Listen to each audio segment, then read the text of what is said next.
Now back here at home, this is a live look at Narragansett, where as you can see, it's rough out there. There were rip current warnings today, but this is not the result of Florence. However, this could change later this week. There are concerns for huge waves from Florence expected late on Wednesday. High surf advisories have been issued for later this week. Eyewitness News reporter Eric Halpern is live in Narragansett with how officials are preparing for the storm's possible impacts. Eric?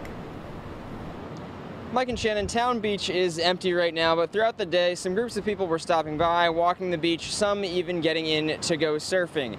This is the community looks ahead to the potential impacts the hurricane could have on the waters here later this week. Surfers off Narragansett Town Beach taking advantage of the conditions on a more fall-like day. The waves and moderate risk of rip currents on Monday are not due to Florence. Surfer of 50 years Charles Buchanan is waiting until at least the weekend before he takes on the waters. Not until the wind goes offshore. Swells from the hurricane could reach the coast of southern New England by late Wednesday or Thursday, leading to high surf and rip currents through the end of the week. I would say only experienced surfers go out with a buddy.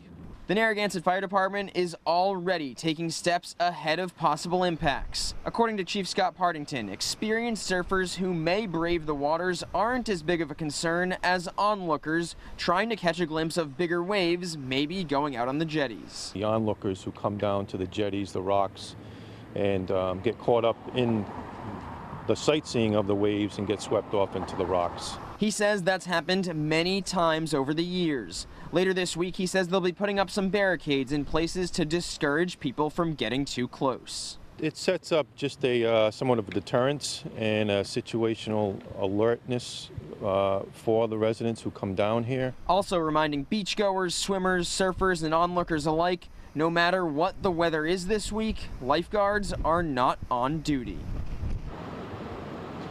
And again, these conditions here right now are not due to Florence, but it is already having an impact on travel. Coming up new at 6, more on what some airlines are already doing.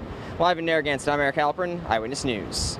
Thank you, Tony. And tonight, the Red Cross says nearly 3,000 volunteers from Rhode Island and Connecticut are heading south to help in preparations for Florence. Red Cross says they will likely need more volunteers in the days ahead. And today, the Navy ordered 30 ships in Norfolk, Virginia to leave port and ride out the storm at sea. Thousands of people in North and South Carolina also being told to evacuate. And Florence could cause major travel disruptions up and down the East Coast. Eyewitness News reporter Eric Halpern continues our team coverage now, live from Narragansett. Eric? Mike and Shannon, like Tony was saying, the current conditions here in Narragansett are not due to Florence. But even though the storm is still far away, it's already having an impact on travel. The Block Island ferries stuck in port. All traditional and high-speed ferries canceled Monday due to adverse sea conditions, although those conditions are not due to Hurricane Florence. Swells from that storm could reach our coasts by late Wednesday or Thursday, leading to high surf and rip currents through the end of the week. Big waves, rough water, you gotta be really careful. However, the airline industry is already adjusting because of Hurricane Florence. Southwest is giving some customers the option to change plans depending on airports they were set to fly through in South Carolina, North Carolina, and Virginia. Other major airlines are expected to do the same. Narragansett can be a popular spot to check out bigger waves. If you'll be down in that area when more of the storm's effects are expected, Fire Chief Scott Partington has some advice. Don't go out on the rocks or jetties. There are rip currents and the storm surf is very powerful and it can wash them away at any time. He says some barricades will be put up to discourage that, and also wants to remind everyone there are no lifeguards on duty this time of year. And back to possible travel impacts, one of the biggest pieces of advice from AAA is if you do have a flight that could be affected, call your airline. Live in Narragansett, I'm Eric Halpern, Eyewitness News.